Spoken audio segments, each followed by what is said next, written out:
बहुत समय पहले की बात है। एक छोटे से राज्य में राजा हरिहर सिंह शासन करता था। उसका राज्य बहुत ही सुंदर और शांतिपूर्ण था।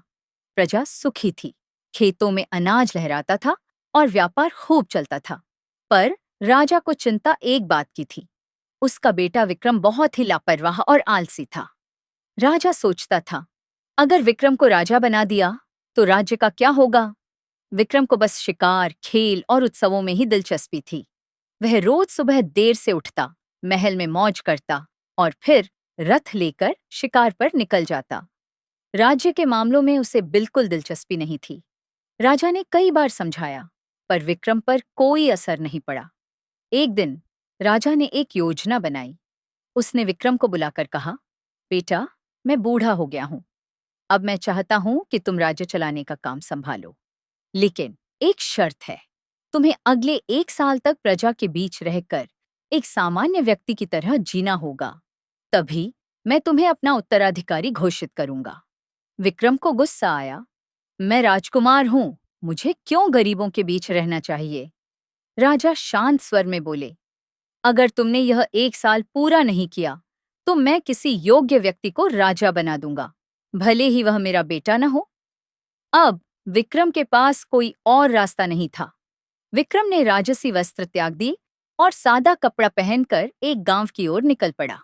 शुरुआत में लोग उसे पहचान नहीं पाए, पर धीरे धीरे वह गांव के एक व्यक्ति रामू काका के घर रहने लगा। रामू काका एक किसान थे जो मेहनत से खेतों में काम करते थे। विक्रम ने पहली बार देखा कि गांव में हर दिन सूरज से पहले जागना होता है, भूखे पेट खेतों में काम करना पड़ता है और कभी-कभी खाने को कुछ नहीं होता।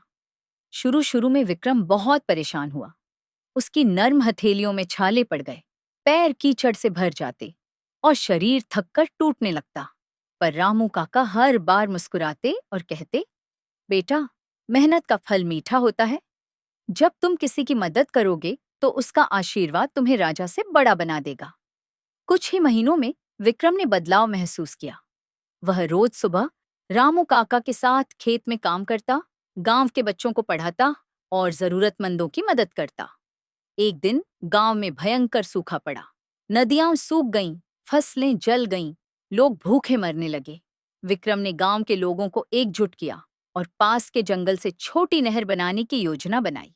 सब लोग पहले तो डर गए, पर विक्रम ने दिन रात काम करके पत्थर तोड़े, मिट्टी हटाई और आखिरकार कई किलोमीटर लंबी नहर तैयार हो गई। बारिश आई, नहर में पानी भरा और गांव की जमीन फिर से हरी भरी हो गई। अब गांव वाले उसे राजकुमार नहीं, बल्कि विक्रम भैया कहने लगे थे, जो उनके लिए भगवान से कम नहीं था। राजा 1 साल पूरा होने के बाद राजा ने विक्रम को वापस बुलाया।